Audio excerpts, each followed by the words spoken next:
बातचीत का सिलसिला शुरू करते हैं।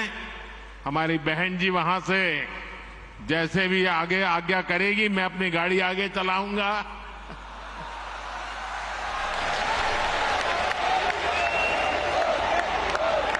श्री राम पटेल, दमोह, मध्य प्रदेश। श्री राम पटेल, दमोह, मध्य प्रदेश। किस तरफ है?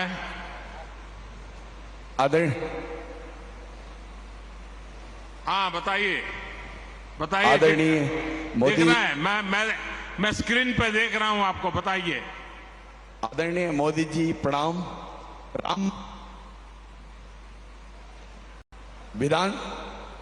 राम पटेल दमोह से टिकट का प्रभारी हूं। बूथ 171 दमोह से आपको प्रणाम करता हूं। आपसे मैं प्रश्न करना चाहता हूं, आपने भी खुद मंडल स्तर पर तक कार्यकर्ता बन करके काम किया है, ऐसे में आप राजनीति के अतिरिक्त सामाजिक जुड़ाव को कैसे देखते हैं, आपसे पूछना चाहता हूं आदरणीय प्रधानमंत्री जी। एक तो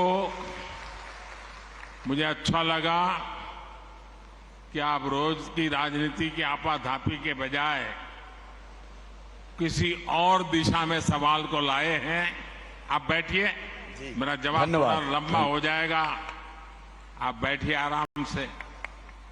देखिए, जो एक बूथ होता है वो अपने आप में एक बहुत बड़ी इकाई है। हमें कभी भी बूथ की इस इकाई को छोटा नहीं समझना चाहिए। हमें अपने बूथ में राजनीतिक कार्यकर्ता से भी ऊपर उठकर समाज के लिए सुख दुख के साथी के रूप में अपनी पहचान बनानी चाहिए।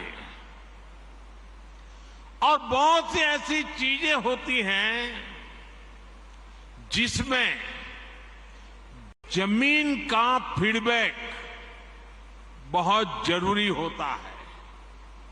जो बूथ के हमारे साथी हैं वे इसमें बहुत बड़ी भूमिका निभाते हैं।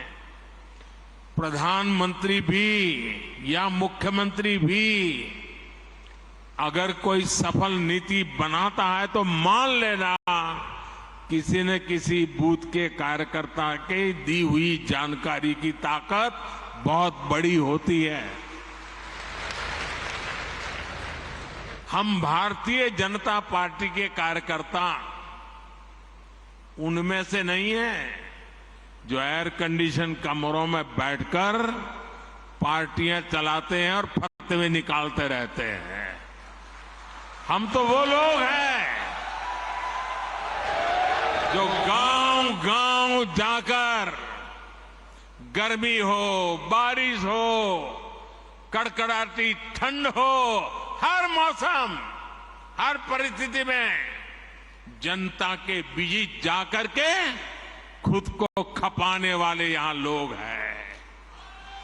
और इस वजह से बूथ का बहुत मजबूत होना बहुत स्वाभाविक है। मुझे याद है कि अगर ये बूथ कमेटी नहीं होती तो शायद ही कभी उज्ज्वला योजना का विचार ही नहीं आता। साथियों, ये आपकी निरंतर कोशिश होनी चाहिए, क्योंकि गांव से कार्यकर्ताओं ने मुझे उज्ज्वला गैस योजना के विषय में समझाया। बाद में वो नीति बन गई और गरीब के घर तक गैस का चूल्हा पहुंच गया। साथियों, भाजपा की बूथ कमेटी की पहचान सेवा से होनी चाहिए। बूथ के अंदर रोज आंदोलन संभव नहीं है, तू मैं संभव नहीं है। और इसके लिए बूथ की अंदर भाजपा की पहचान सेवाधारी की होनी चाहिए, सेवा भाव की होनी चाहिए। और इसके लिए छोटे छोटे समझे जाने वाले काम जो लोगों को बहुत छोटे लगते हैं लेकिन बहुत उपयोगी होते हैं। अब जैसे गांव में कहीं न कहीं तो आपको बैठने की वो जगह होगी, किसी पेड़ के नीचे बैठते होंगे, किसी चाय के ठेले के पास जाके बैठते होंगे।